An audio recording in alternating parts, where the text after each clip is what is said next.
चलिए बहुत बहुत स्वागत है जोरदार तरीके से। और एग्जैक्टली कल से आपकी एक्सपेक्टेशन थी कि आखिर एयरफोर्स के सिलेक्शन प्रोसीजर के विषय में बढ़िया जानने को मिले। और मुझे लगता है किसी भी सिलेक्शन प्रोसीजर को बढ़िया जानने के लिए सिलेक्टेड बच्चे से ही मिलना सबसे ज़्यादा अहम है, क्योंकि आंखों देखी सुनना सबसे अच्छा और सबसे बेहतर है। आज पूरे एयरफोर्स सिलेक्शन प्रोसीजर को लेकर के और अपनी सफलता के ओवरऑल अपनी सफलता के पूरे प्रोसेस को लेकर के हमारे साथ जुड़े हैं राजन। बहुत बहुत स्वागत है बच्चे आपका। Thank you sir. तो आप बस्ती जिले से आते हैं? Yes sir. तो सबसे पहले बात ये बताइए, कैसा महसूस कर रहे हैं इंडियन एयरफोर्स में सफलता लेके? बहुत अच्छा लग रहा है सर। चलिए बहुत बढ़िया। और इंटरव्यू शुरू होने से पहले एक बड़ी अच्छी चीज़ कह देना चाहता हूँ राजन, कि आप सब परमानेंट कैटेगरी में जाएंगे।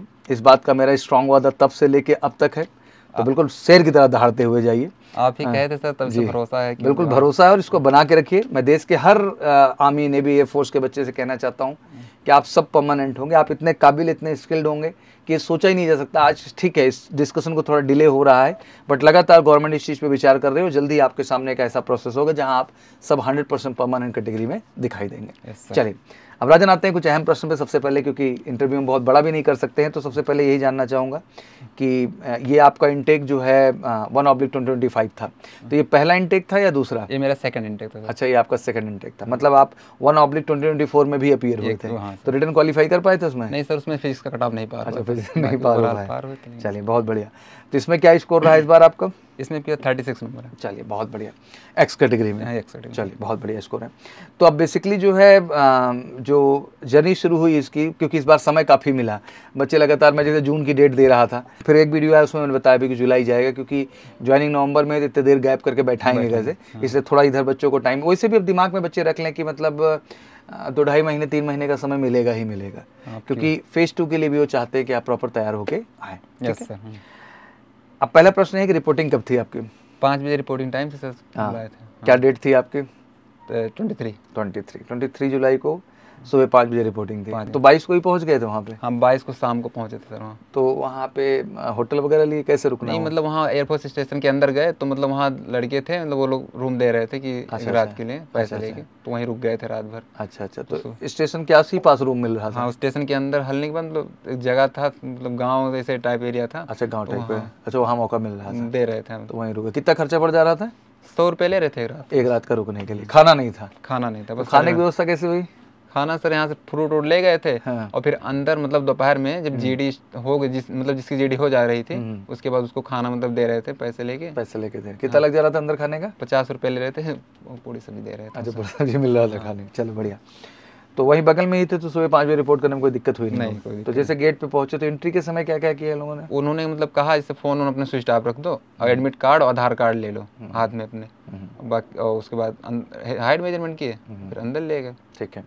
तो हाइट मेजरमेंट में भी कुछ लोग वहाँ से बाहर हुए क्या? नहीं, हाइट मेजरमेंट में कोई नहीं बाहर। 152 तो हर आदमी होगा ही, हाँ, जो फौज के लिए ट्राई कर रहा है। फिर उसके बाद आप लोग अंदर गए? तो कितने लोग का रिपोर्टिंग था? 350 बच्चे। 350। और रिपोर्ट कितना किए थे? 350 लगभग इतने ही किए। अच्छा, इतना ही रिपोर्ट ही किया है। ठीक है, 350। चलिए बढ़िया। तो इसको ग्रुप में बांटा गया वहाँ पे? हाँ, ग्रुप में बांटा गया था। कितने बांटे? जैसे इधर बच्चे जैसे जा रहे थे, जिसका बायोमेट्रिक हो जा रहा था उसको उसका चेस्ट वाइज नंबर दे देते थे। ठीक है। और फिर 60 बच्चे को एक बार बैठा के मतलब बस में रनिंग के लिए ले गए।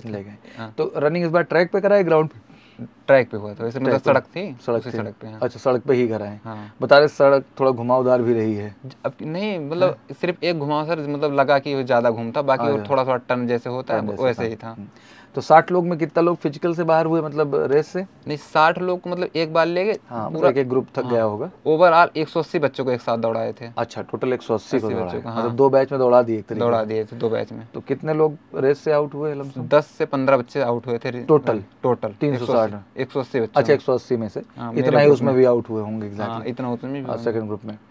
फिर जब कितना देर बाद मतलब बायोमेट्रिक हुआ, ग्रुप बना, फिर तुरंत बस से भेज दे रहे थे? बहुत ज़्यादा टाइम लग रहा था? नहीं, 60 बच्चे जैसे हो गए, सब क्लियर हो गया, उनको बस से वहाँ बैठा देते थे जहाँ मतलब दौड़ाना था, तो वहीं बैठ जाते थे। फिर 60 बच्चे को आके ले जाते थे।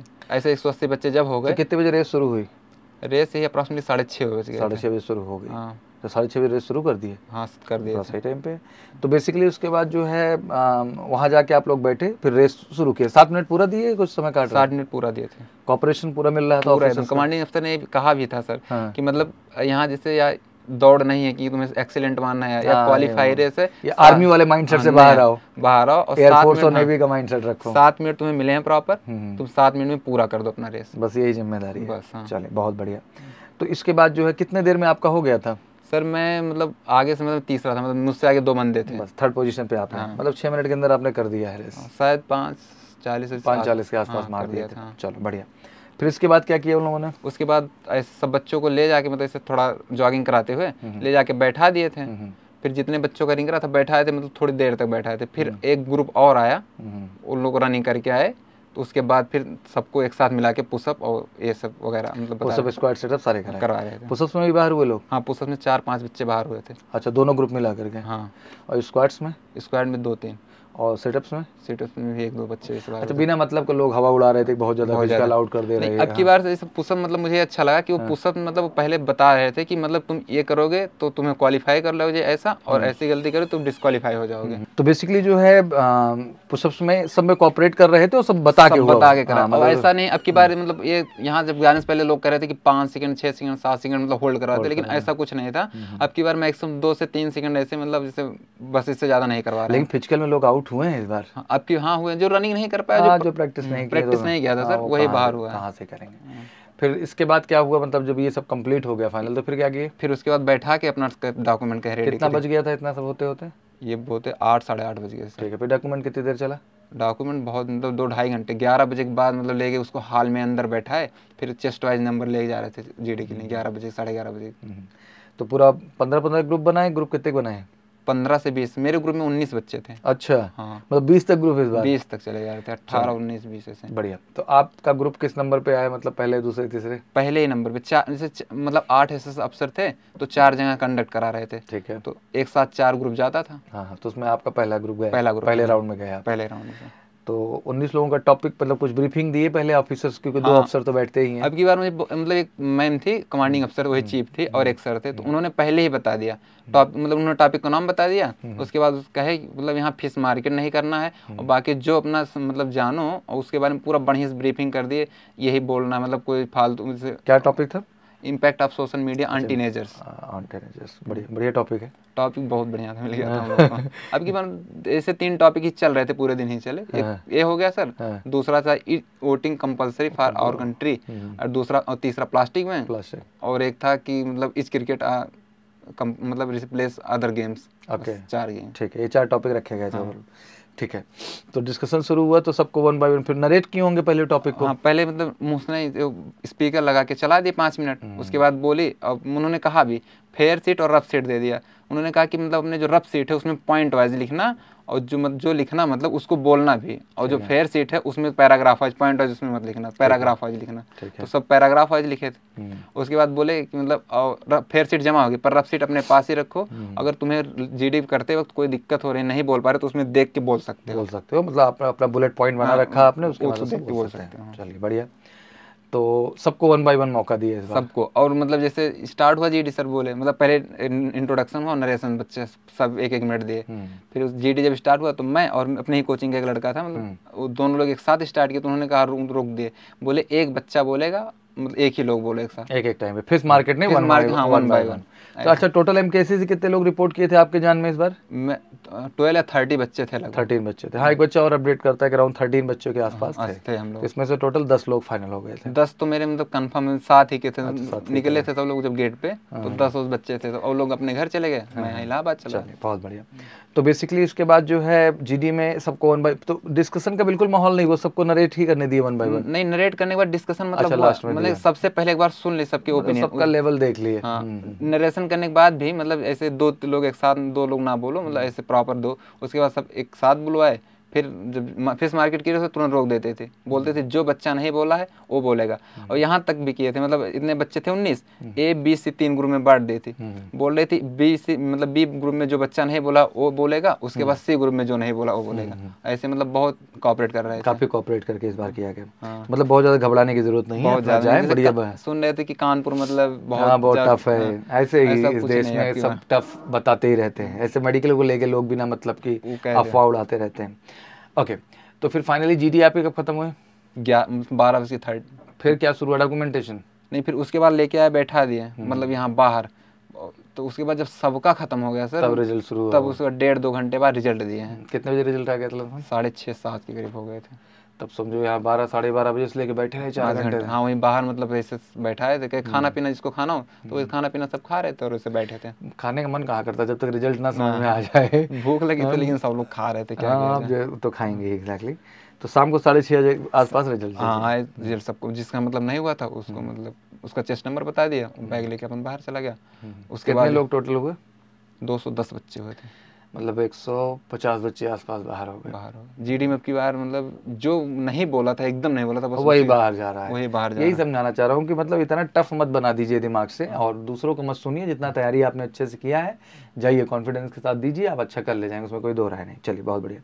तो फिर 6:30 बजे अनाउंसमेंट के बाद फिर क्या हुआ? फिर उसके बाद हम मेडिकल प्रोसेस वाला पूरा मतलब हो गया कि फॉर्म पूरा, उसके बाद 3 घंटे फॉर्म ही फिल करा रहे थे, मतलब ढेर सारे फॉर्म थे उसमें, तो वो फिल कराए। उसके बाद फिर मेडिकल का एडमिट कार्ड दे दिए और बता दिए कि मतलब अब जो प्रोसीजर है कि वहाँ ऐसे जाना है, खाने पीना सारा व्यवस्था सब कुछ करके। तो आपका किस डेट पे मेडिकल है? 27 जुलाई का। 27 कानपुर ही बुलाया होगा? कानपुर ही बुलाया, उसी गेट पे। बढ़िया है। चलिए मेडिकल से भी कोई घबराने की जरूरत नहीं, इतना सब कुछ अच्छे से हो गया तो वो भी अच्छे से हो जाएगा। ठीक है बच्चे, और कर ले जाएंगे, कोई बड़ी चीज़ नहीं है। आप सब जाइए बिंदास फौज में और बढ़िया करिए। और आपके माध्यम से मैं कोई यहाँ सिलेक्शन की गाथा गाने नहीं बैठा हूँ, मैं केवल इंटरव्यू इसलिए करता हूँ कि हाँ बाकी भी बच्चे जो जा रहे हैं आपके माध्यम से राजन उनको आत्मविश्वास मिले, क्योंकि इस दुनिया में डराने वाले बहुत लोग हैं, डरा देना, बहका देना। तो मेरा हमेशा से कोशिश रहता है कि बच्चों में एक पॉजिटिविटी हो, एक एनर्जी हो, वो खुद पे भरोसा करे। आपकी सफलता आपके भरोसे से है। किससे है? मेरे भरोसे से। अगर आपका भरोसा ही खुद पे नहीं होगा तो आप कभी सफल हो सकते हैं? तो आप सब भी अपने पे भरोसा रखिए और कॉन्फिडेंट तरीके से जाइए। और ऑलमोस्ट सारे एससी सेंटर के एक्सपीरियंस मैं आपके सामने ले आऊँगा, क्योंकि बच्चों के जहन में ये रहता है सर कानपुर तो बता दिए आप, हमको कर्नाटका ही बताइए सर, हमको जोधपुर में बताइए सर, हमको गुवाहाटी बताइए सर, मतलब सबका अलग अलग जो है एक्सपेक्टेशन है। तो डोंट वरी, हम सारे सेंटर्स के इंटरव्यूज़ लाएंगे और बेहतर कुछ सीखने को मिलेगा। थोड़ा परिवार के विषय में आपके जान लेते हैं लास्ट मोमेंट पे। तो कितने भाई बहन हैं आप? मैं और मेरे भाई छोटा है। क्या कर रहा है वो? वो भी तैयारी कर रहे हैं। किस की कंप्लीट किया है तो नीट की। अच्छा, नीट की प्रिपरेशन। चलिए बहुत बढ़िया। एंड पिताजी क्या करते हैं बच्चे? पिताजी हमारे होटल में कारीगर हैं। अच्छा, कहाँ पे? बम्बई में। तो वहीं पे सेटल हैं? हाँ वहीं रहते हैं। अच्छा, तो मम्मी ही गाँव में रहती हैं? मम्मी गाँव में रहते हैं। अकेले रहती हैं? हाँ। तो खेती बाड़ी कौन संभालता है सब कुछ? घर पे हैं, चाचा करते हैं। चाचा हैं। हाँ। अब तो ज़्यादातर बटाई का नेचर हो गया, लोग आधे पे दे करके मैनेज कर देते हैं। चलिए, तो बड़े बेटे हैं आप, पिताजी को बड़ी खुशखबरी आपने दी है। पिताजी को अपडेट कर दिया सारी चीज़ें? हाँ कर दिया। और खुशी की बात है सर कि अभी हमारे गांव में मतलब इतना हो कि कोई भी गवर्नमेंट जॉब कोई भी नहीं है। हाँ, हमारे लिए भी यही खुशी की बात है कि आप सब गवर्नमेंट जॉब में जा रहे हैं और परमानेंट जा रहे हैं। और सभी गार्जियन से भी कहना चाहता हूँ सर कि ये सच है कि समाज में अग्निवीर है, ये है, वो है, मत सुना करिए। आपका बच्चा फौज में जा रहा है और ये परमानेंट है, बस ये आप समझिए, और ये बहुत आगे जाएगा। बाकी जो बैठ करके केवल कमेंट करते हैं, घूमते हैं लखैरों की तरह, उनसे करोड़ गुना अच्छा आपका बच्चा है जो सफलता लिया है और जीवन में कुछ अचीव करके आगे बढ़ रहा है। क्योंकि जर्नी इतनी आसान नहीं थी सर, इसने मेहनत किया है, रिटर्न निकाला है मेहनत करके सर, इसने मेहनत की, अपनी फिजिकल निकाली सर। इतना आसान नहीं सर। बहुत सारे बच्चे हैं जो रेस से बाहर हो जा रहे हैं क्योंकि फिजिकल नहीं कर पाए। बहुत सारे बच्चे हैं जो जीडी से बाहर हो गए। जैसे आप जान ही रहे 150 के आसपास बच्चे क्या हो गए, बाहर हो गए, लापरवाही तो है एक तरीके की। तो इसने हर स्टेज किया है सर। अब आप सब आशीर्वाद दीजिए ढेर सारा कि मेडिकल में बच्चे का डन हो और फाइनली ये सफलता लेकर के हम सबको और पूरे देश को गर्व महसूस कराए। तो चलिए, बहुत बहुत शुभकामनाएं राजन आपको बच्चा। और जहाँ मौका मिले, जितना मौका मिले, लोगों को इंस्पायर करिए। क्या करिएगा? इंस्पायर। और उन लोगों से बिल्कुल घबराने की आवश्यकता नहीं है जो बेरोजगार हैं और नल्ले हैं और वो कमेंट करते हैं बैठ करके कि तुम सफल कैसे हो जा रहे हो। तो कभी उनसे डरने की ज़रूरत नहीं है। आप अपनी काबिलियत, अपनी मेहनत से आगे बढ़ेंगे। और मैंने कहा है कि गवर्नमेंट को एक दिन झुकना पड़ेगा और 100% सबको परमानेंट करना पड़ेगा। और ये कह दिया, मतलब ये कह दिया और ये चीज़ होगी। ये बहुत जल्द देखेंगे लोग। ये जो 4 ईयर की साइकिल कंप्लीट हो रही है उसी में आप इस आउटपुट को देख लेंगे सर। 100% लोग क्या हो गए, परमानेंट हो गए। एक भी फौजी वो बाहर नहीं जाएगा, हर फौजी फौज का ही हिस्सा बन के रहेगा। ठीक है, तो चलिए, बाकी कैसा लगा आपको आप ज़रूर अपना एक्सपीरियंस शेयर करिए। और कमेंट सेक्शन में मैं चाहूँगा कि बच्चे को ढेर सारा आशीर्वाद और ढेर सारा प्यार दीजिए कि राजन आगे बढ़े और जीवन में कुछ बेहतर करे। Thank you so much, wish you good luck. जय हिंद, जय भारत। राजन, लास्ट लाइन, बस्ती के बहुत सारे यंगस्टर हैं, आपके गांव के बहुत सारे बच्चे हैं, और बस्ती हो, बहराइच हो, गोंडा हो, बाराबंकी हो, सीतापुर हो, फैजाबाद हो, अयोध्या हो, सुल्तानपुर, मतलब जितना एरिया में अमेठी हो, जितना मैं देखता हूँ ध्यान से बैठ के, बड़ा पैसन है फौज को लेकर के और बच्चे जाना चाहते हैं एग्जैक्टली, बट अवेयरनेस नहीं है, कुछ अवेयरनेस नहीं है। क्या कहना चाहेंगे, क्या मैसेज देना चाहेंगे उन बच्चों को आप? आप अपने गोल को लेके अचीव मतलब सेट कर लीजिए, बस उसी पर काम करते रहिए, एक दिन पक्का सफलता मिलेगी। बिल्कुल, और यही सबसे अहम है। और एक अच्छा गाइडेंस लीजिए। और एमकेसी ने कितनी मदद की आपको सफलता में? अब मैं सर अब कैसे मुसम्मल बहुत कमल सर, प्रांजलि मैम, आदेश सर, तीनों सर ने मतलब बहुत मेहनत की 3 महीने लगातार, और ऐसा कोई टॉपिक्स नहीं था जो मतलब डिस्कस ना किया गया, और प्रॉपर एकदम प्रैक्टिस हो गई थी। कॉन्फिडेंस तो मतलब एकदम जैसे आपने कहा कि जब जीडी शुरू हुई तो केवल आप 2 ही लोग बोल रहे थे, जो यही थे, चुप कराना पड़ा मतलब कि जैसे आप चुप हो जाइए। और मैंने 4 बार पार्टिसिपेट किया शुरू में, तो मैम ने बोला भी कि मतलब chest number 88 you silence and give the chance another candidate. चलिए, ये कॉन्फिडेंस ही है जो आपको सफलता की राह पे ले जाता है।